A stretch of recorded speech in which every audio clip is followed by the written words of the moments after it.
the Goffstown School Board. I call this meeting to order at 7. If you can all stand and say the pledge. I pledge allegiance to the flag of the United States of America and to the republic for which it stands, one nation, under God, indivisible, with liberty and justice for all. All right, welcome everyone. I would like to welcome Mr. Derek Davis. He is our new teacher's rep for the middle school. Thank you, Mr. Davis. Thank you. And Lauren Dukas is our new appointed school board member. So welcome both of you tonight. And with that, we're going to start with correspondence. So this evening in the correspondence folder I'll send around, we received word back from the State Fire Marshal's office, and we received variances for the night lock project that we submitted. So there are copies for the board to review Sweet, thank you. for each school. Yes. All right, good news commendations. Brady, you want to start? Yeah, I can start. So today, some students in the environmental science classes went to the Audubon Center. I'll be honest, I don't know what they did. I just know that they went there today. Next, Student Council is going to Waterville Valley this week, November 7th and November 8th, where they'll be staying over for a 2-day leadership conference and so this is all through the NHASC. So some members of the NHASC exec board will be running like leadership workshops, and they'll have guest speakers. And so it's just really a time for this different student councils in our district to come together. Next, on October 19th, several students competed at Londonderry High School for a spot in Jazz All-State Ensembles. For the second year running, Hildy Hieronymus took the top score in her audition room and will receive a state high score award at the festival in February. She will represent GHS in the Honors Jazz All-State Choir. And then on that, we have more students going to another school, November 23rd, to audition for the Classical All-State. Rho Kappa has had members help set up today for the elections, and then we'll have students working in the polls tomorrow. And then with that, school will be closed and we'll have remote classes. And then lastly, girls volleyball made it to the state semifinals, and they have their game Thursday at 5 p.m. at Pinkerton. Awesome, thank you, Brady. Mrs. Bean? I have a lot to catch you up on because you were pretty busy last month and we didn't get a chance to share a lot. Teachers are getting the hang of sending me stuff, so that's good. So, good or bad, depending on how much you want to hear. All right, the week of October 21st, GHS successfully administered the PSAT to about 700 students. Our GHS seniors are polishing their college essays in English class, as guidance counselors are facilitating their future planning, common application, and applying to the NH college-bound workshops, and they're going to continue to do that all the way through the beginning of this month. Last week, the math and science teachers throughout the district were given the opportunity to meet after school to share successes and challenges with our initiative on building thinking classrooms. I was there for part of that, and our conversations circled around part of building thinking classrooms is random groupings. So we were able to discuss what was working and wasn't working with random grouping. And then our next piece is getting kids standing up in their groups, working around the rooms, in their groups on some form of a challenging problem. And it's pretty neat to see. And the whole point of it being vertical is if a group is stuck, they can kind of look around the room and see what else is going on to try and maybe put a light bulb in their brains and where they want to go with it. And we're starting to get kids to actually think deeper and outside the box. Chloe Dumont, one of our students, Chloe Dumont, and another one, JL Roos, worked, our two students in our creative writing group. They discovered a group called, and I do not know how they pronounce this group, NaNoWriMo.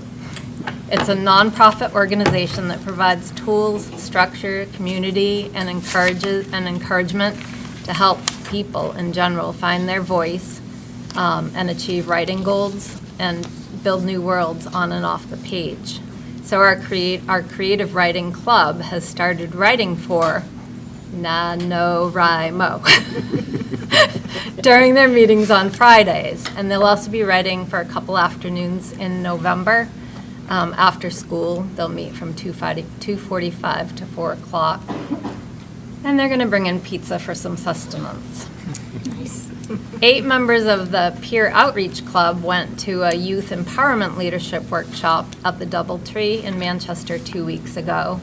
It was titled Life is a Movie, Film Drug-Free, in which they made 2 videos giving advice to their own middle school self on using your voice and effective methods on refusing to give in to peer pressure around drugs and alcohol. They are planning to do a build-your-own parfait breakfast on November 13th to do a random act of kindness to their fellow classmates at GHS. That should be very interesting. Our fall sports season is winding down, and we have a lot to be proud of as a community. Our student athletes have represented Goffstown High School in a very positive way. Both of our soccer teams qualified for the state tournaments, with the girls actually advancing to the quarterfinals. Our girls volleyball team finished the regular season with their second best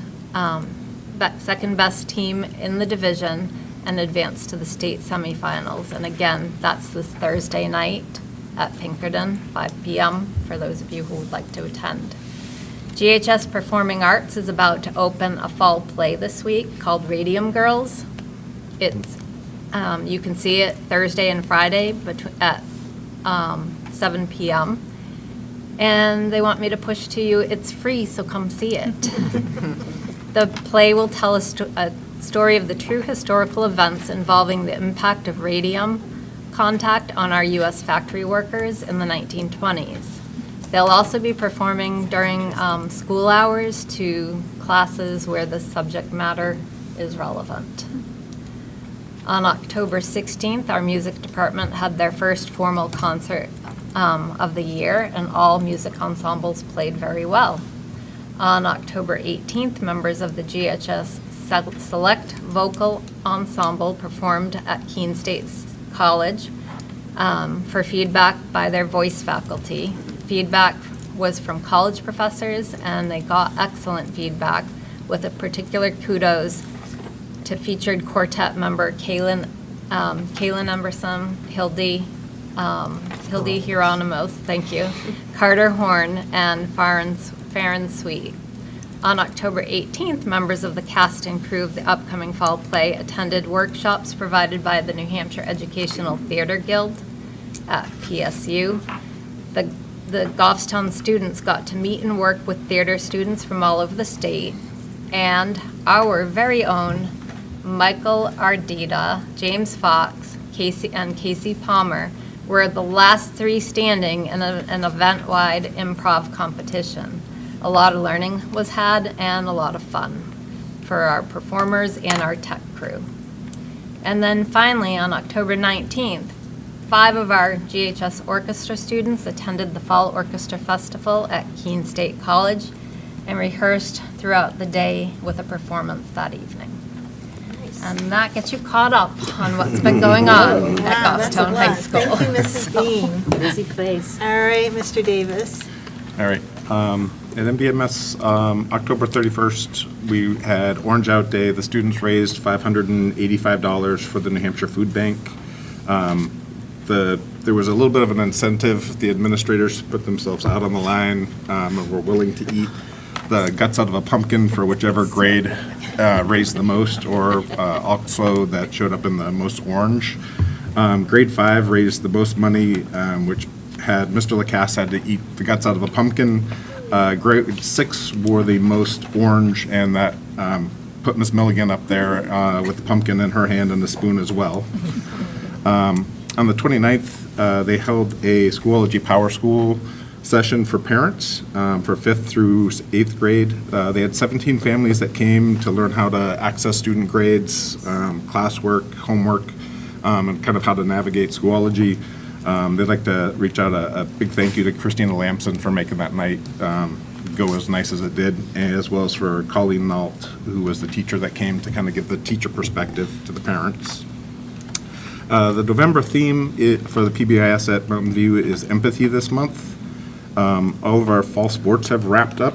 Several of the teams made it to playoffs this year. None of them made it to championships, but they were very proud of their sportsmanship and commitment to athletics and academics this year. The library just finished our Scary Story Challenge. We had over 200 students participate in the competition.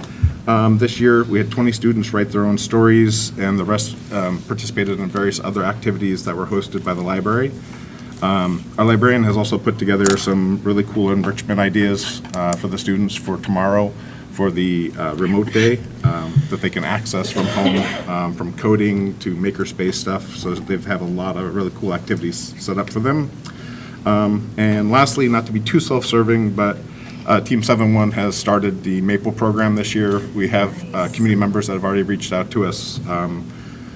Principal from the elementary school. We have a lot of interest in this program getting back up and running. And just so you know, we've New Hampshire Foresters coming, so we can do some tree ID and start marking the maple trees for this year's tapping. So it's well underway. That's And wonderful. That's what's going on at Mountain View for the moment. Thank you, Mr. Davis. Go ahead, Ms. Kohler. Great. And from the elementary schools over at Maple Avenue, the fourth graders went on a trip at the end of October to Mount Kearsarge. The students received many compliments from the museum staff about how well behaved they were, which is something that we love to hear. The Halloween parade at both Bartlett and at Maple Ave were a great success. Because they had staggered start times, the high school band was actually able to perform at both Maple and Bartlett, which was amazing.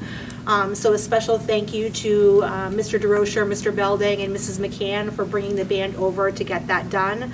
Lots of community support. We had people outside in the homes, especially outside of Bartlett, that were playing music for the kids, and it was just an amazing opportunity, and the weather was great. So. Mrs. Madison is our new second grade teacher that started over at Maple Ave this past week. She just transitioned into her new full teaching duties, and we want to welcome her to the staff.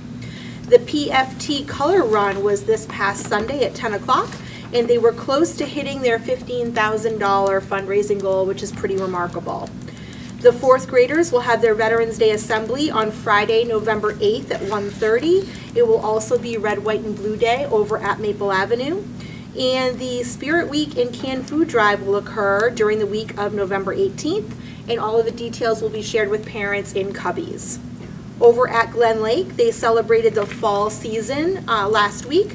Activities were spread throughout the week for preschool as well as kindergarten. Activities like fall taste testing, skeleton relay races, pumpkin painting, and pumpkin bowling were a few of the activities they did. Glen Lake is grateful to their parent group for supporting the activities financially and obviously for their volunteer support as well. And next week they will kick off the annual food drive for the Goffstown Network Food Pantry as well. And over at Bartlett, at the end of October, Bartlett students participated in Kindness Week. Each day they had a focus and a theme, and students were encouraged to fill out compliment cards when they saw another student doing an act of kindness. They also had an all-school meeting, and they watched a slideshow of all of the compliments that came in. And there were over 777 compliments that came in. In first grade, 122. 148 in grade 2, 207 in grade 3, and 300 in grade 4. And at the end of that all-school meeting, a fourth grader, and I apologize, I don't know her name, but she was recognized by getting the Miss Doris Kindness Award. For those of you that don't know who Miss Doris is, she's been a volunteer over at Bartlett for over 23 years, and she's an amazing woman. So congratulations to that fourth grader for receiving that award. Wow. So, thank you. She's Thank from you. the foster grandparent program. Yes. Thank you, Wendy. All right, is there anyone else with commendations, good news? Go ahead, Jenny. I would just like to say that the Halloween parade at Maple Avenue was adorable. The kids had a blast. You could tell as they were walking down the street. And I think the parents and grandparents had just as much fun watching all the kids in their costumes. I have been enjoying getting the school newsletters to my box, so thank you so much for making that happen. We get to know a lot of the things, thank you, things that are going on at each and every school.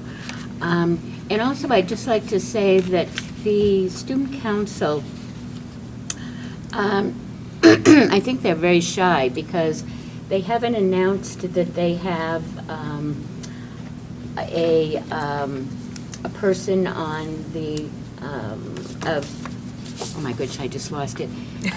You have a person that won, An award? that's a leader. Maybe on the state, one of On the like the state executive council, board? yes, I'm sorry. Oh, yeah. I, I believe that's Evelyn O'Hara? Is Yeah. that? so they have a person on the state council from Goffstown High School, so I think that's really cool, and we should know that. Also, I was at the Fun Color Run, which was awesome. And I think the PFT put so much work into raising funds for our kids for enrichment stuff that it was a really fun day for everybody, but $15,000 That's a lot of money. is a lot of money Yep. for, and you could see a lot of time and effort were put in by volunteers just to make things better for our kids. So thanks to all of them. Thank you, Jenny. Anyone else? Commendations, good news? All right, seeing none, we're going to go into public comment. I do have 2 names on the list. If you didn't get to fill it out, just raise your hand at the end and I can let you come up and speak. Just to go over some housekeeping with public comment, when I call your name, just come up, have a seat at the microphone, say your name and address clear for the record. We ask that your comment stays 3 minutes or less. This is not a question and answer, and the board will not listen to any personal complaints of school personnel that is affiliated with the school that includes staff, administration, or school board members. So with that, we have Olivia Welch Ederle. Did I say that right? All right, I'm sorry. Hi, Olivia. Hi, Olivia Welch Erdal, 70 Plummer Street. I'm here in my capacity as Budget Committee member. I just wanted to remind the school board members as well as the general public that as we move into the budget season, that all votes on the Budget Committee carry the same weight as anybody else. So whether you're the chair or the vice chair, or whether you're just one of the sitting members, your vote carries the same weight when we're going line by line. Also, I wanted to commend you guys on being able to fill your empty position on your board as quickly and effectively as you did. Thank you. Thank you, Olivia. Thank you. And then we have Mary Fike Jenkins. Hi, Mary, welcome. Mary Fike Jenkins, 245 Wallace Road.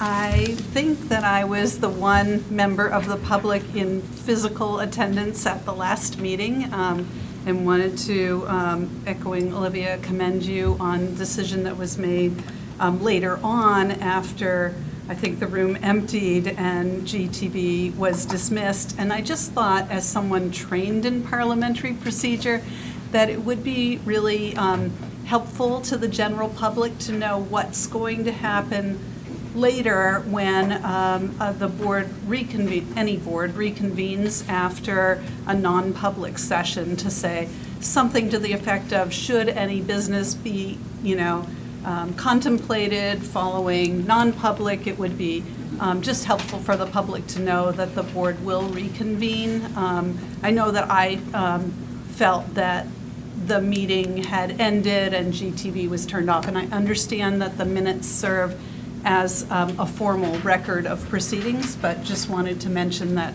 as a member of the public, with all of the discussion and rumors and blow-ups on social media over the last couple of weeks, that would be a helpful approach, just to anticipate the kinds of questions that might come up. That's it. Thank you very much. Thank you, Mary, appreciate it. Is there anyone else that would like to speak that didn't get to put their name on the list? Go ahead, come on up.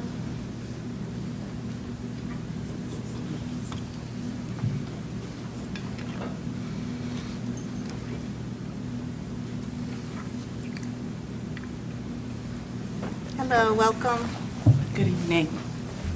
My name is Karen Maniowski. I live on Rochambeau Street in Goffstown. I wanted to speak directly to the board regarding a decision that was made last meeting that had to deal with filling an empty seat on the school board. I was thoroughly thrown off guard in seeing that what I thought was a very obvious choice. And this choice was someone who the community had already voted on and voted for. She didn't have enough votes to be able to garner the seat.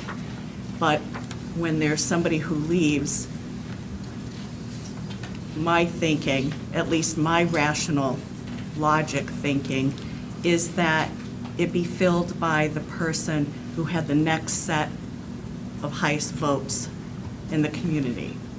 The community spoke at an election.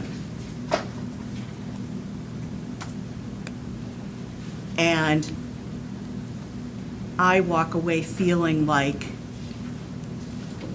this board didn't hear the community. This board, I hear people wondering, why are people leaving? I hear people talk about why are families leaving? Why are they utilizing other sources for their children's education? And here's one reason why, is that when the community does speak, the board's not listening.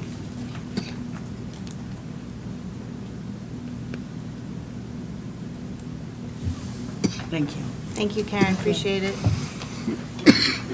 Is there anyone else before I close public comment? Go ahead.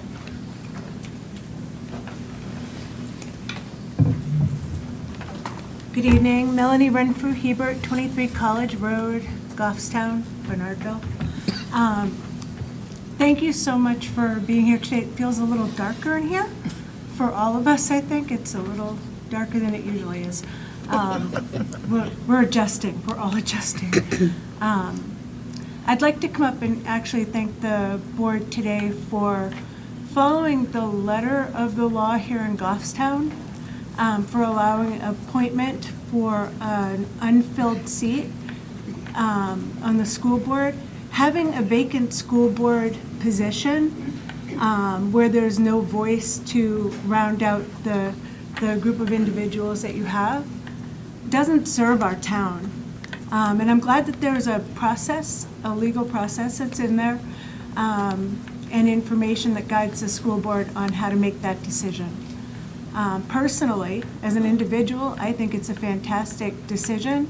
I think that all of the candidates, and I did watch the entire meeting, I think all of the candidates, I want to thank them all for coming forward and putting themselves forward. It's difficult for someone to step into a role that they hadn't planned on stepping into. And I think that we were really lucky to have, was it 5 candidates, step up and say they were ready to fill that job to help our town. So anyone who does that, I would commend them. And I may be biased, but I have worked with your new appointed person in the past on the budget committee, and she runs circles around anybody else who does the research and follows every line and questions everything. I think it's a fantastic choice, but more importantly, I think it's a great choice for you to have filled the position. I think that might be 3 minutes. Thank Probably, you. yes. Thank you, Melanie, appreciate it. All right, anyone else for public comment tonight? All right, seeing none, thank you all for those that did speak. The board does appreciate hearing from you. And with that, I will close public comment, and we're going to move on to approving our October 17th and 21st meeting minutes. Did everybody have a chance to read through things? We'll go with the 17th first. Anybody see anything? If not, I'll need a motion. Go ahead. Oh, go ahead, Caroline. Motion to approve the October 17th board meeting minutes as presented. Thank you. Do I have a second? I'll By Retta. Any further discussion? Okay, seeing none, all those in favor say aye. Aye. Opposed, abstaining, one abstention. Thank you, Lauren. Did you get that, Denise? All right, we're unanimous, or at least it passed. All right, the 21st. Everybody have a chance to read that one? Anybody have a motion? Motion to approve the October 21st board meeting minutes as presented. All right, do I have a second? Second. By Ginny. Any further discussion? Seeing none, all those in favor say aye. Aye. Opposed, abstaining, one abstention, motion passed. All right, committee reports, finance reports. Dan, you want to start that? Yeah, let's start it out by offer a motion that we approve the October 7th, 2024 to November 4th, 2024 total manifest value of $4,039,613.83. Thank you, Dan. Do I have a second? I'll second. By Caroline. All right, go ahead, Dan. Most of the expenditures are our payroll taxes and benefits. It's $3.2 million.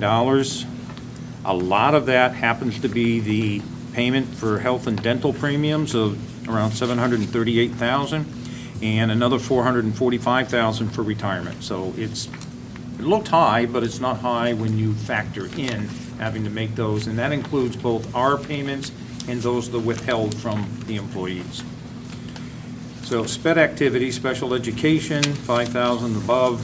We have a long list of out-of-district services, contracted services, the big one being Durham School Services, in-district and out-of-district for $123,000.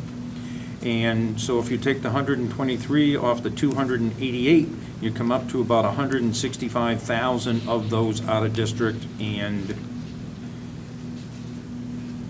contracted service expenses. General expenses, Amazon, about $9,000 for books, equipment, and supplies. HVAC, $5,000. Dead River, propane, $11,000. Electricity, $34,000 from Eversource. Regular ed transportation, about $29,000 from the Goffstown Truck Center. Home Depot Pro, which is our facilities, supplies, and equipment, that'd be $11,000. We did Kaltura, which is our video content license. That's $14,000. We paid Nightlock for our secondary door locks, about $13,000, and that was what we were authorized through the warrant that was passed last year. Pelmac Industries, $16,000. This is preventative maintenance and repairs on our security system. SAU 19, we paid our $192,000 assessment. Verco is a furniture replacement for GHS for $12,000, and WB Mason for the paper and school supplies for $6,600. That's a total of about $352,000. For food service, which is self-supporting, Gill's Pizza was a big one, over $5,000. It was $5,500, and other food, $44,000. Thank you. That's what we have. Thank you, Dan. Does anybody have any questions, comments? Seeing none, we have a motion, we have a second. All those in favor say aye. Aye. Opposed, abstaining, we're unanimous. Thank you, Dan. You're welcome, and then I think Scott will take on the rest of the agenda here. Yep. Go ahead, Scott. So first, you'll see that there are two budget transfers, and for Lauren's benefit and for the folks in the audience that were watching on TV, It is a bottom line budget, however, we do try to stay true to stay true to the lines. However, there are times when we have to transfer in between lines. So the first one that you're going to see is, it's labeled GBT 186, and it is basically transferring $8,000 from charter school tuition, which is a special ed cost, to charter school professional services.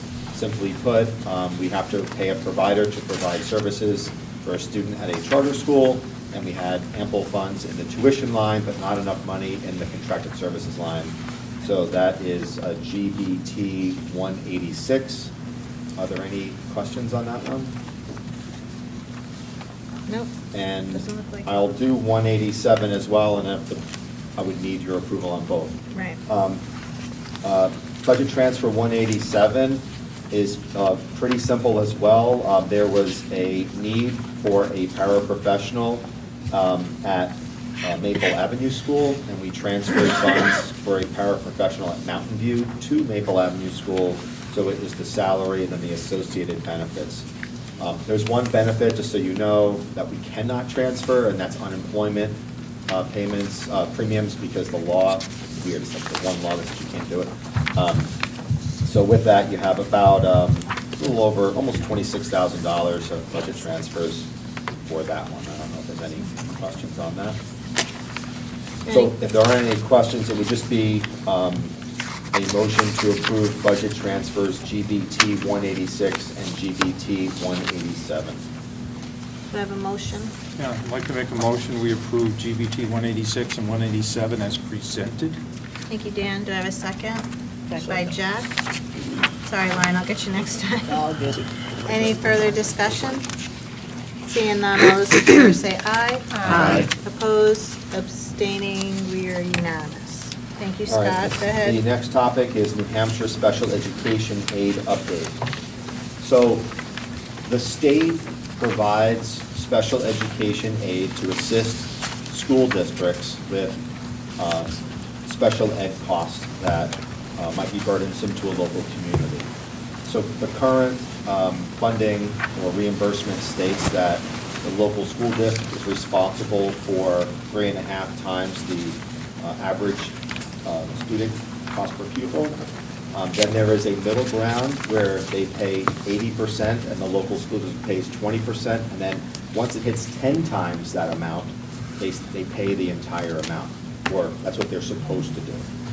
Unfortunately, when the budget was set by the state about 2 years ago, they had set aside $33 million roughly for special ed reimbursement to local school districts. Unfortunately, there were over $50 million of requests. So that being the case, there is a typo on it. It was a 66% reimbursement rate, which was the lowest that I have seen since I've been doing this for 6.5 years. So what does that mean? So to the school board and to the community, what it means is that we were eligible to get $760,000 of state aid to help local taxpayers in Goffstown. But because of a funding shortfall, they were only allowed to provide us $504,000, which is a $255,000 shortfall, which means that cost must get now shifted to the local taxpayer, and that is not a great thing for the local folks. New Boston had a similar type experience as well. I'll cover that Wednesday night at their meeting. They had almost an $80,000 shortfall. So that's quite a bit of money, and you know, it's one of those things where we keep talking about expenses, but the revenue side of it is equally as important. And I wanted to share with you that this was the biggest one yet, and it's $250,000. So that is that one. Next item that we talked about was... Before you go forward, Scott. Sorry, Dan. Can you tell us what we projected in the budget for comparison, so that we know what that budget shortfall is? Give me 1 second, and I apologize, Dan. I'll just bring it up because I have it in my budget document. I think it was 425 or 450, but I'm just going to double check. while you're looking, I think what we do is we generally like, or Scott does anyway, and we agree with him, to be somewhat conservative on our estimates going forward, because this has to do with tax rates. And when we're talking about having a $250,000 shortfall, legitimately of what we were expecting, because we knew then what the expenses were versus a potential 50,000 budget shortfall, the difference is 200,000, which is probably a little less than a dime on the tax rate that wouldn't be impacted because we were conservative in our estimate. 4 1/4. 4 1/4, so Yeah. it would probably be close to a dime Yep. on the tax rate. Okay, thank you. All right. Oh, no, I Thank you, think Dan. Jared has his hand up. Jared, go Just as a ahead. question of matter of process, this is unlike grant funding where it's first come, first served. This is a totality and then they just divvy it up. Just wanted to make sure Yep. it wasn't one of those things where if we get in earlier, No. we get better funding. Thank you. Thank you, Jared. Go ahead, Scott. We talked about the audit, and the audit for Goffstown is complete. It was favorable. We do have the preliminary report from the auditors, which the Assistant Business Administrator, Heather Kelly, is reviewing. And once that is finalized, we hope that we'll have Klodzik and Sanderson be here the first meeting of December to review that financial audit with the board, which is what we do annually. It appears it's 4 to 6 weeks earlier than usual. That's a good thing. So stay tuned on that one. I talked to the A&F committee about Phase 2 of the Mountain View Middle School cistern project. You'll recall a couple of years ago, we did some temporary repairs to that cistern. The school is 33 years old, I believe. And there are certain things, systems that are in need of replacements. The cistern, which is the water, the tank that holds water for the fire suppression system, needs a lot of rework, shall we say. Randy Loring, our facilities director, worked with EMC, the same company that did the project, the lighting and the boilers, and was able to secure an estimate. That estimate was done about 3 or 4 months ago, and it ranged from $250,000 to $275,000. My gut instinct is telling me that when all is said and done, it might be $300,000. That being the case, I wanted to let the board know that the upcoming warrant article for CRF deposit, I'm recommending $400,000, and I'm not saying Brian and I have discussed it. Wendy, we've talked about it in staff meetings, and we think that $300,000 towards the cistern project and $100,000 for other projects is the route to go. So stay tuned as you develop your warrant articles. That is more likely going to be one of them. When I did I wanted to backtrack a little bit on what Dan said about revenues. So I did budget $425 for state aid. I budgeted $475 for the 26 year, and I might drop that down a little bit based upon what happened this year. So stay tuned on that one. Our revenues, when I project revenues, when the business office does, those are estimates. So it's not often that we see 66%, so I'm a little bit nervous that that number is not going to change in terms of the $33 million that the state allocated. So if there are just as many requests, we could see that 66 number or a lower amount next year. So stay tuned on that one. The next thing that's not on your agenda, there are 2 other things. First is I advised the A&F committee, too many acronyms, that Parks and Recreation in Goffstown had a good discussion about replacing their tennis courts over at Barnard Park. There's significant cracks in those tennis courts, and they're doing a lot of temporary type repairs. There should be photographs in your packet, I think, that demonstrate that. So the Parks and Rec Commission had a meeting. They authorized monies to come from their revolving fund to replace the tennis courts, along with installing some pickleball courts. But the director asked whether or not the school board would be interested in contributing 5 to 10% of the cost of tennis courts only, because we use those for our school programs. And I'm not asking for any action by the board this evening, but that is something that depending upon whether or not the select board proceeds with this project, it could be coming to you at a future meeting. So I just wanted you to know, if you do have questions about that, you can email them to me, and I will route them to the town, and, Rick, to see what, if there are any questions specifically that relate to that. Scott, can I just add? The board should know, if you're not aware, that we contributed to other elements at Barnard Park. We paid for parts of the track resurfacing, so this request is not without precedent. Go ahead, Jared. Just piggybacking off that, we've done basketball court refurbishes at the middle school. The town uses that. Do they contribute to some of those maintenance items that we do here at the school as well? They're not typically paying for that, but it's important to remind everyone that the Parks and Rec Department does all of our mowing. So they do all of our fields, they do a lot of grounds work. And I would also be remiss if I didn't point out that DPW plows all of our schools. So, Scott, anything that you would add to that? Yeah, I mean, I've long said this, that Goffstown, the town of Goffstown and the school district have a tremendous partnership, one that is very unusual in the state of New Hampshire, where there's a lot of collaboration and cost saving. So whether that's the sharing of equipment, whether that is the plowing, all those types of things. Obviously the town uses, the Parks and Rec Department uses our gyms, for basketball programs and other, but there is a really solid partnership.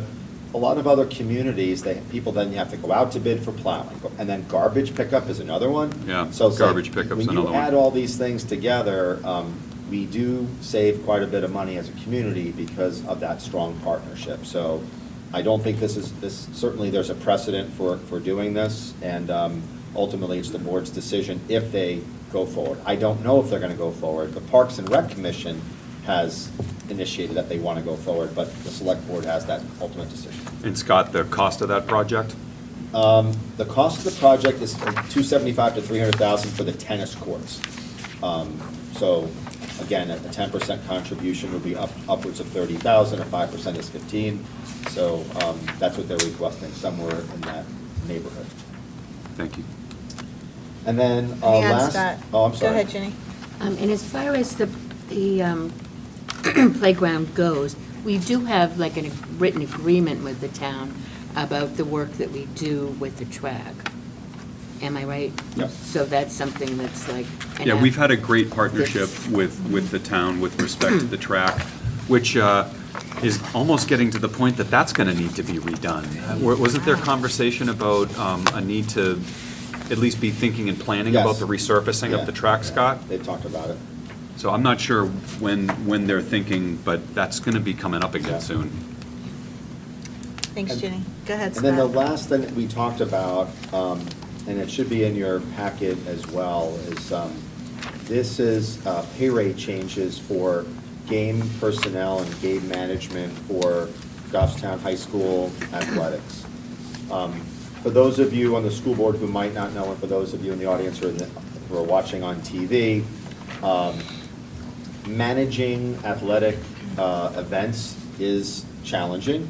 There are both student and parent behaviors that have to be managed. There is also personnel that helps with the clock, the scoreboard. Let's say you're playing basketball or volleyball, you have to keep stats of official score, shall we say. So there are people who do that. And then we have some faculty members who help with what's called crowd management. With the advent of the turf field and having Friday night games, we could have 1,500 people at a game. We have had 3 and 4 police officers. We have had numerous staff. A lot of our administration is here during those events. And what we found is that we have not looked at what we've paid them in a very long time, and it's becoming increasingly challenging to get people to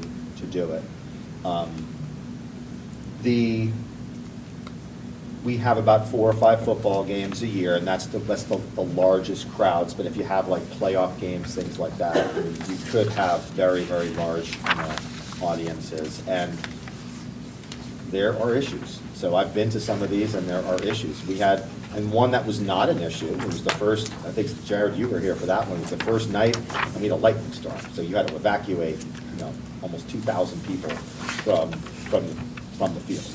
So that being the case, we're looking at changing the pay rate. For some of these games, like a football game, it's a 6 o'clock start, and it's a 10 o'clock, it could be as late as 10 o'clock, so it's 4 hours of time. And you'll see that pay rate for that is $100.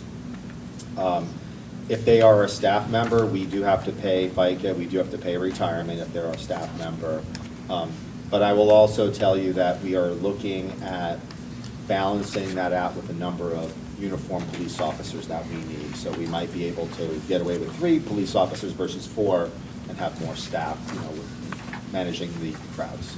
So it is, the pay rate is something that we just wanted to keep you informed on, and if you feel that there is a need as a board to affirm administration's decision to increase it, then so be it.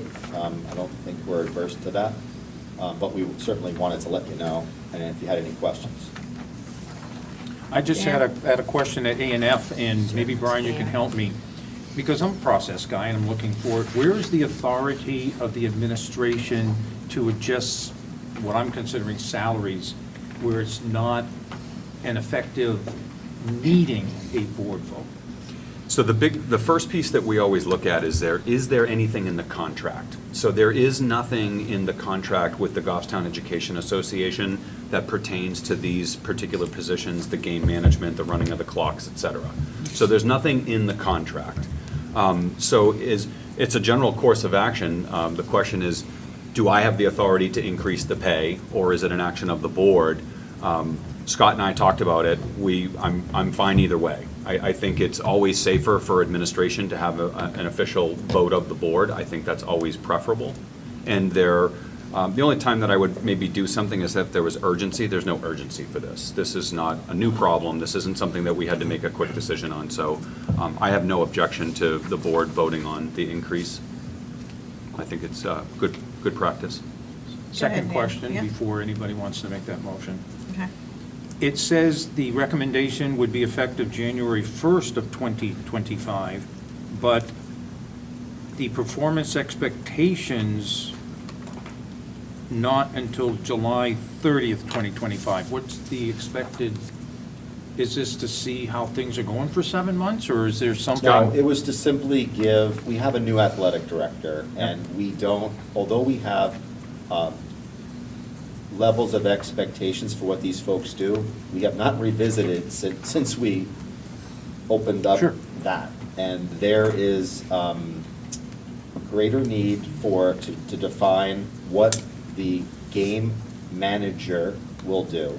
We already know what a scoreboard operator and a clock operator does, but if we're talking about if you're a game manager, what are your roles and responsibilities? Because typically, if the athletic director is here, that athletic director knows everything that has to be done in terms of safety, weather conditions, etc. But if the game manager is working in place of the athletic director, because the athletic director is somewhere else, then they need to know what those roles are and what actions they have to take, and what is their interplay between what they're responsible for and what the police are responsible for and what our athletic trainer is responsible for, because they each have defined roles. So in the event of inclement weather, believe it or not, our safety plan calls for the athletic director, the athletic trainer, in terms of lightning, and when, that's a safety issue, when they resume play. That's what's in our plan. Not every school is like that, but so you have to know those things, because someone can't just, and we have to really define all of that for these game managers. Same thing in terms of how you deal with and the expectations for evacuations. We have to make sure that it's very clear, because the athletic director knows what they have to do, but these game managers, if the athletic director is not here, that has to be more defined. Can that be done prior to 10 months from now? Or is that? I felt, again, this was something that I chatted with our athletic director, him being so new, asking him to do this by January 1 seemed like it was a pretty large lift. Okay. And giving him till the end of the school year, or a little bit after that, seemed like it was reasonable. My questions are answered. Thanks, Dan. All right, does anybody else have any questions or comments? Does anybody want to make a motion? It would just be to affirm the recommended pay rate Recommendations. as presented in the memo. Anyone? Go ahead, Retta. I'll make a motion to affirm the recommended pay rates as presented. Thank you, Retta. Do I have a second? By Jack. Any further discussion? Go ahead, Jared. Just as a matter of clarity, this is effective January 1st, 2025 as written, so that's 2 months from now. We're in a default budget. I think that this is something that we should be going towards the next fiscal year. I think it should be postponed until July 1st. Just because it is a default budget, we don't currently know what our line items are for this actual line item for athletic spend, and I would like to make sure that we finish out this year with our current budget in place, knowing that this is something that we should be looking at increasing potentially for next budget year. So as it is, I would want to wait till July 1st, and I would be voting no if it's set for January 1st. Thank you, Jared. Can I ask Retta and Jack if they would mind amending their motion to look July 1st, or? I would speak, if I may. Yeah, go ahead, I would Scott. speak against that. I will be candid that we have had a hard time and that we have had staff who are working this complaining about the wage. And it's probably going to be a $3,000 to $4,000 potential of cost. And yes, we are in a default budget, but there are ample funds from other lines if we have to cover this. I mean, these are our teachers. Most of them are teachers here at Goffstown High School that help out. And I think it's something that, rather than going, we did not ask for this to be retroactive. So we tried to come up with a compromise with the athletic director for January 1st. And, feel it's pretty important to pay these people a reasonable wage. Thank you, Scott. All right, Ginny, go ahead. I saw your hand up. So what you're saying is the total increase by adding this, if we do it now, is like about $3,000? $3,000 to $4,000. That's what we're estimating. Yeah. Okay. Thank you, Ginny. Go ahead, Brady.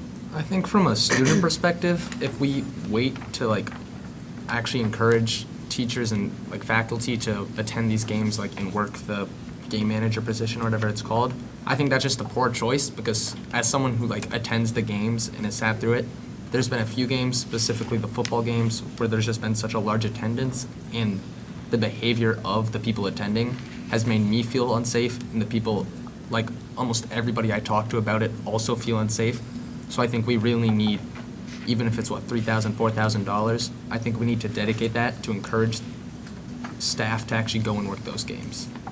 Thank you, Brady. Go ahead, Jared. So if we already know what the shortfall is, what's the transfer line item that you should have as part of this motion to say, this is a decision that we're making, and because we have a shortfall in this particular line item, I know that we talk about bottom line budget all the time, but it's based on individual line items, what money movement do we need, and that should be part of the motion? And I could gladly say yes to that. All right. So what I'll do is, if you would be so kind as to allow me, so we can defer this, go through some of your agenda, then come back to that, and then I'll be able to point to a particular line where we could, do a more formal budget transfer. A motion to table this? All right, so I have a motion. Until when? Until later in the agenda. Later in the meeting. I'll second. All right, so I have a motion by Jared, it's second by Dan. All those in favor say aye. Aye. Opposed, abstaining, 3 unanimous, so I will make a note that we need to do that at the end. All right, so moving on. Scott, are you set with everything? Yep, I am. Thank you. So moving on, Budget Committee report, Jared? So we have a budget meetings. I'll be saying multiple dates here for the recorder. We have a meeting at 11/7, so November 7th, which is this Thursday. We were scheduled to review the school board budget starting on November 12th. and going till November 14th. We also have budget meetings scheduled for 11/19 and 11/21. That may bring us into whatever might be left over on the school board, or if the town is ready. And then we do have other meetings scheduled for December 3rd and December 5th. Congratulations to Jack, who'll be thrown to the fire on November 12th, where they're going to start discussing the beginning of the school board budget. So I've shared with Jack some of my thoughts. I know that Scott will be there, but I'm sure Jack is quite capable to do it. He is. Thank you. And those are all starting at 6 PM. And they're all here in the, All here, in this room. oh, I thought they were at the LGI. Yeah, they moved here, right? Thank you, Jared. C&E, Ginny. C&E's next meeting will be November 12th at 7 PM at the SAU. Okay, thank you. P&C, Retta. And if I can just mention, that's a Tuesday. Yes, because Monday is a holiday, right. So for PNC, we typically have our meeting on the first Monday of the month, but we are waiting, we've postponed it until the 18th, until we can formally have a full committee as well as vote a new chair. But with that said, I would, at our last meeting, I mentioned that we have our Cornerstone and Dreamkeeper Awards coming up. In order of being timely, I'd like to just ask the board if it's okay to go ahead and promote this. So anyone that wants to nominate will have at least 3 weeks to get the nominations in, and we'll discuss it as a committee at our next meeting.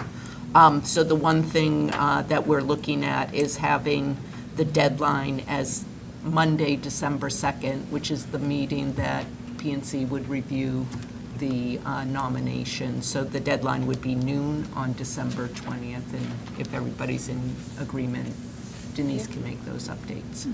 Everybody good with that? Yes. Yes. Okay. Thank you, Retta. And then the other thing. We'll push this is- that out this week then. Yeah, we're looking at the emails to staff, Yep. getting up on social media with the schools. Yep, and we'll take care of it. All the newsletters. So, Yep. Great, thank you. And you're good? I am good. All right, policy review. We have a meeting November 12th at 5:30 at the SAU. And again, that's Tuesday. And then the SAU Budget Hearing Board meeting is December 11th at 6 at the SAU. If anybody can't show, just let Denise know. Dan, technology? Technology, we haven't met since September, and our next meeting is November 13th. It's a Wednesday, it's 4 PM at the SAU. Not the 18th? It's not the 18th, it's the 13th, which is a Wednesday Okay, at 4 PM. all right, thank you. All right, superintendent's report. Go Thank ahead, you. Ryan. So I wanted to let the board know that Goffstown High School was selected again for the Youth Risk Behavioral Survey. This is typically done every 2 years. So we have been doing this for many, many years, but we were selected again, so we'll be working with the state on that. Was that one of the other random selections? Is this a random one? This one is occurring pretty regularly, not as often as the annual NAEP assessment Yeah. at the middle school level that we're randomly selected every year, but this is kind of close to that. I wanted to let the board know that we've had some struggles at our Manchester School of Technology. Our students take in vocational programming. Where they've had their electrical teacher quit, so this is a group of kids that have been fairly impacted, that they've had challenges filling those roles.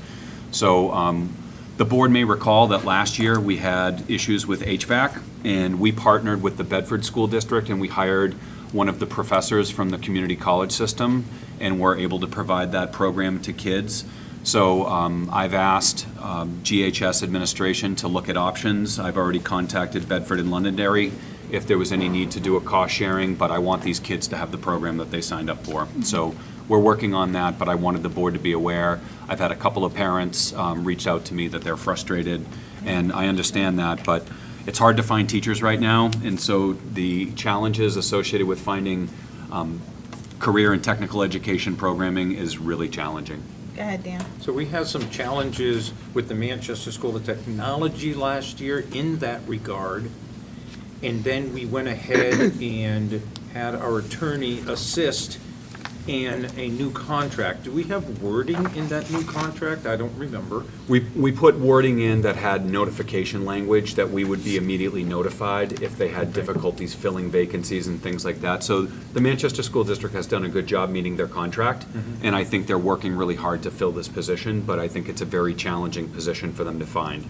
So it's hard to find speech and language pathologists, it's hard to find physics teachers, it's hard to find any teachers now. And to find someone who has the certification to be an electrician and is also a teacher is obviously a challenge. And as a follow-up, if we're doing it and we're able to find with Bedford last year some kind of substitute, is Manchester thinking out of the box as well? And how do we promote that or help that to? Yeah, we can certainly encourage that. It's important for the board to know that the additional expenses that we incurred last year, hiring that HVAC professor, we took off the bill anyhow. So we didn't pay the full amount. So, thank you. And I would anticipate that we would likely do something similar. Thanks, Dan. So a couple other things. Regarding the night lock installation, Mr. Loring, our facilities director, is meeting with the installer this week.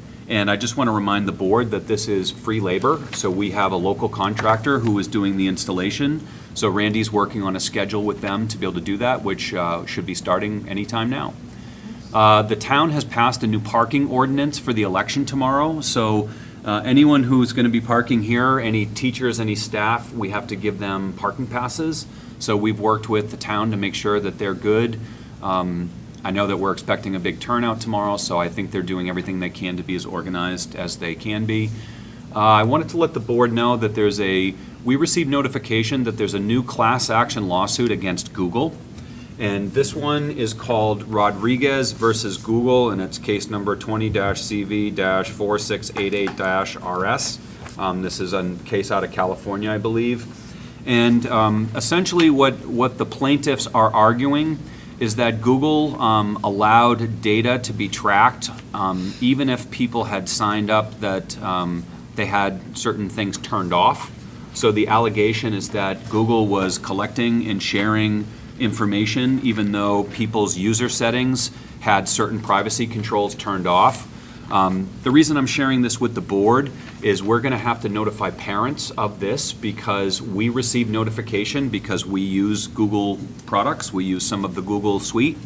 So we'll be notifying families, and parents have to know what this is talking about. But the short version is people can opt out of the lawsuit, and if they do, they can sue Google on their own, and there are certain deadlines for that to occur. So we'll share this information with families. I'm actually working with a couple of other local superintendents to see what they're doing for parent notifications. We don't use Google Classroom and some of the other products like other schools do, but we still are a part of this. So I wanted the board to be aware. And if you're interested in, if you were to, maybe not Google, but put in a different search engine, Rodriguez versus Google, that's the class action lawsuit. So if you wanted to learn more about it. As we welcome Lauren to the board, Lauren will reach out and will contact you. We typically do a new board member orientation, so we'll try to get something on the schedule with you that works in the next week or two to go over some kind of training pieces with her. And I shared with the board at the last meeting, or maybe the one before, that we had a challenge on the high school graduation date, which is also the 8th grade graduation date. And as of right now, without any snow days, it's a full week before school is scheduled to get out. So we had talked about some options. Mrs. Kohler's been working with Mrs. Milligan, and they're looking at, I think, a schedule that I think will work. So we're looking at keeping the promotion date the same as the high schools, which I think it was it June 14th, Wendy? Does that feel like the right day? I think I already shared that with the board. 12th, I think. I thought you said June 12th. Okay, if I said June 12th, I would trust that. It's that Thursday. But so what that would end up meaning is the next week, our 8th graders would still continue. And what we're talking about doing is a number of some special field trips, a field day, doing a dance, so that there would be some kind of, not traditional kind of school for these kids because they've already gone through their promotion, but we would have some special fun activities. I'm really not comfortable doing anything different than this. I can't have 8th graders not come back and, kids saying, I already got promoted, I don't need to come back and do school when there's still a full another week. So I think it's important, the ritual and the celebration of acknowledging the promotion of kids. I don't want to go backwards. Board members will remember, we used to do 8th grade promotion here at Goffstown High School, and we used to limit it to 2 tickets per child. You can quickly imagine that that is an absolute nightmare to manage. It's unfair to families, it's because we just don't have the capacity to hold that many people. So I think at this point, we're planning on keeping that date with the high school and doing it at St. Anselm College, but we would then have the kids come back, the 8th graders, for that full week after, and I think that they'll be able to come up with some good activities for the kids. So hang on. Go ahead, Dan. So what are the ramifications for a student or a parent not sending a student for that additional week? I mean, if grades are there, grades are not there, they've gone through the ceremony, but the 8th grade isn't over yet. How does that affect their? They would be absent, so it would still be expected attendance. Yep. So if they would be absent when they're supposed to be in school. So our thinking is, we don't want to get to that situation, Dan. I don't want kids to say, I'm not going to the last week of school. We want kids to continue to be engaged. We want them to do some of those fun activities, and we think that this is a good way to find a happy medium. There really isn't another venue for us to hold the middle school promotion. We could look to do it on the field, but, again, now you're up against weather, now you're up against limiting tickets again still, so we would like to continue with the St. Anselm approach as we've done for the last several years, but we would just then have the expectation that the 8th graders would still continue. So more to come, but I just wanted to give the board an update on that, and I'd be happy to answer any questions. Go ahead, Lauren. Thank you. As a parent of an 8th grader, I just was kind of just speak to what Dan was talking about is not so much also the 8th graders that say, I don't want to go to school after I graduate, but being mindful of parent requests. I've already been discussing this slightly, and I've already heard a lot of parents not crazy about that idea and saying, why should I make them go? So I just, within the conversations that I know that you're quite aware of this, that parents might be a little upset with Yeah, that one too. I and think the what kids are you're- going to want to go. I would hope so. So, It when sounds we're like fun when we're stuff. looking at, maybe a full day field trip, I think that we have some fun activities, including a dance planned or a dance being talked about. Mrs. Kohler? Yes, so some of the things that we used to do prior to that promotion ceremony, we're just going to move back after promotion to incentivize the kids to come. The 8th grade dance is an example. That is a highly attended event by 8th graders. As part of the rule, which has always been the rule, students have to go to school in order to attend the dance that evening. That would still be the rule. We'd be moving field day to after promotion, and the 8th graders love that. We do a nice competition amongst grade levels to be able to be the winner for that day. So we're going to really incentivize it because we want students to come to school. We want them to be part of it, even though they've technically been promoted. So I think the middle school is working on a really nice plan to make it so students want to come to school, so we're not having those truancy problems that Mr. Cloutier talked about. Go ahead, Ginny. I think if you don't pass out yearbooks until Thursday, the kids are going to come. Shh, we don't usually tell anyone about that, Jenny. That is a good strategy, though. All right, anyone else, questions or comments for Brian? You're all set? I am. All right. Thank you. Thank you. Moving on to old business, we had first reads on 2 policies. Tonight is any questions that you have. This is bringing a student board member and a teacher board member to have a non-binding vote. And we'll bring it to the next one to motion and move forward. Is there any questions on any of these policies? All right, seeing none, they'll come to the next meeting. Well, if Oh, I go can. ahead. I'd like to put Brady on the spot. Oh, Did you get gosh. a chance to read them? Yeah, I've read it. What do you think? Do you want me to speak on it a bit? Yeah. I'd like know, to. Here. I've read it. I like the changes. I know I can't say with how little experience I have comparison to the person before me, Will Hazelbaker, who was really pushing this. I don't know if I know exactly the significance of what it exactly is, but I know it was something that they were very passionate about securing, and I think it's great that we're seeing it actually becoming something real now. Thank you, Brady. Anyone else? All right, so we'll see it at the next board meeting. We make sure Mr. Davis gets a copy, so we can. Yeah, he has a copy. It's right in it. And Christine? looking Yep, at it they as we- both have I mean, copies. If I may, I can kind of put them on the spot too, Go ahead. if they want to talk about it. They don't have to. We would love to vote. Non-binding. Non-binding, but we Yep. would love to get our hands up when you do that. Okay, yeah, I look forward to having the teacher perspective. So, no, I appreciate being here. Awesome, thank you, guys. All right, so moving on to new business. So Lauren, I'm going to put you on the spot a little bit. So we have two subcommittees, P&C and C&E, and we need someone to fill. Are you able and willing? You don't have to let me know now, you can think about it. P&C meets, what, once a month, Retta? Usually on a Monday night of a board meeting, right? Yep. And then C&E meets the second Monday of the month at 7, right, Jenny? Right. At SAU. At the SAU. Yeah, at the SAU.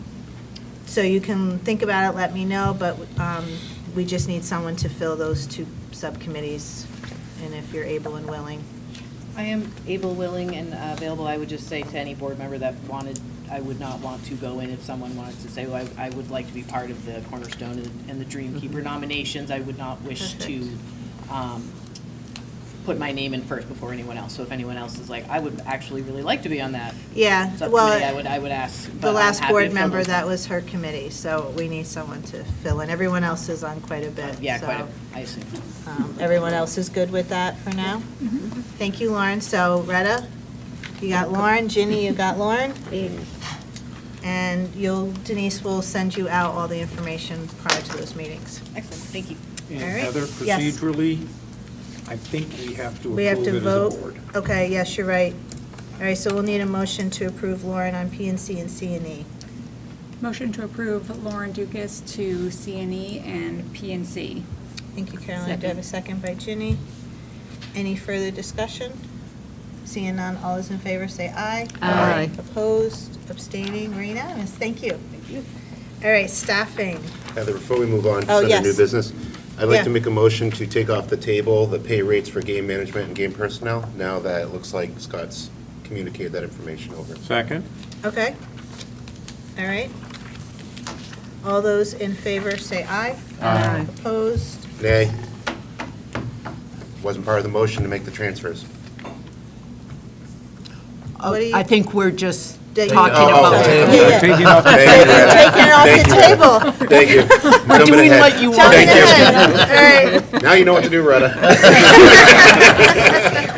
All right, so your motion was to take it off the table? Yes. And we have a second. All those in favor say aye. Aye. Opposed, abstaining, we're unanimous. All right, so so now we're done with that, or No. we're gonna, No. So Mr. Scott, Retta. Retta? I'll amend my motion. Okay. Not my emotion, my motion, to approve a $4,000 budget transfer from line 10-000-2410-00339. Does that mean anything to you? I'll Means something second to that. It sounds like a Wait, district two- athletics Yeah. contracted service line. Okay. Yep. To 10-305-1420-20339. All right, thank you, Retta. And do I have a second? Awesome. Well, Still second. actually, the motion is already on the table. She's amending it. Amending, Jack right, has Jack, to. are you Second the second your amendment, amendment?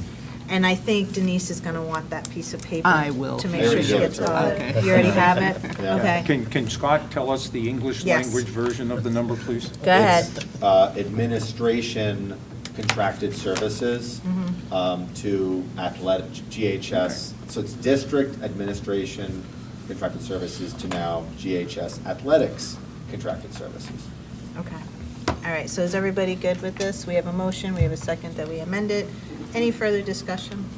Seeing none, all those in favor say aye. Aye. Opposed, abstaining, we're unanimous. All right, thank you. You got all that, Denise? All right, so now we're going to move on to Only I could staffing. type that. All right, Brian. So on the staffing sheet, there are a couple of leave of absences, as well as long-term substitutes and track change and a student teacher, just for your notification.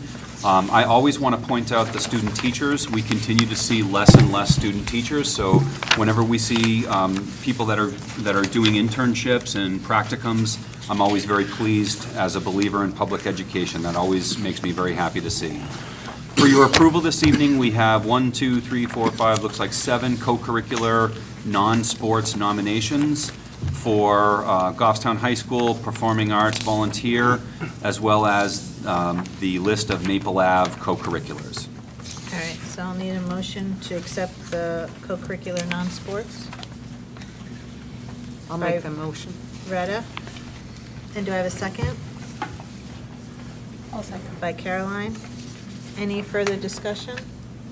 Seeing none, all those in favor say aye. Aye. Opposed, abstaining, we're unanimous. And then if I can keep going, at the bottom of your staffing sheet, so we have a request for an RBT, which is a registered behavioral technician at Bartlett Elementary School. So I will begin by just reminding the board that we have a number of open para positions, so this would be all within the para line that has not been fully expended. So we have 2 students that are requiring specific behavioral support in their IEPs that require the need of an RBT. So right now, we have current Bartlett paraeducator positions, and we are looking at approximately an additional $18,000 in funding that would come from the vacant para line. So we have vacancies right now that we've not been able to fill, but we're asking to convert one of our paras to an RBT due to the needs of several students. All right. Any questions, comments? Go ahead, Dan. To beat that drum of the 66% funding mechanism from the state. It was less, I think it was 50-something. No, that was No, that an was wrong. improper typo. Oh. It's really 66. And any idea if we're at the same rate? Is this one of those that triggers that 66? This could be. So the way that works is if a student has an individual paraprofessional, or they have an RBT, or whatever additional supports they need, if those students' cumulative costs add up to 3.5 times the state tuition average, then we can bill for special education aid for that. Okay. So it's a formula, and we don't know because we don't know the rest of the Correct. numbers. Okay. Correct. Thanks, Dan. Anyone else? So we'll need a motion if everybody's good with this. Motion to approve the recommended RBT at Bartlett Elementary School. All right, thank you, Caroline. Do I have a second by Ginny? Any further discussion? Seeing none, all those in favor say aye. Aye. Opposed, abstaining, we're unanimous. Thank you. Thank you. All right, is there other business that may become before the meeting? Seeing none, do we have non-public? We do. All right, so I'll need a motion to go into non-public RSA 91A 32I, consideration of matters relating to the preparation for and the carrying out of emergency functions, including training to carry out such functions developed by local or state safety officials that are directly intended to thwart a deliberate act that is intended to result in widespread or severe damage to property or widespread injury or loss of life. So moved. By Dan, second by Lauren. All right, I'll do roll call. Oh, Just as a question, Heather. Yeah. Recognizing that we heard public comment, Superintendent Bulky, are you expecting a vote in public after this non-public session? I'm not. Okay, thank you. I'm not. thank you, Jared. Roll call. Yes. Jenny? Yes. Yes. Yes. Yes. Yes. Yes. Yes, and we are in non-public. So Lauren, we pack up and we go down to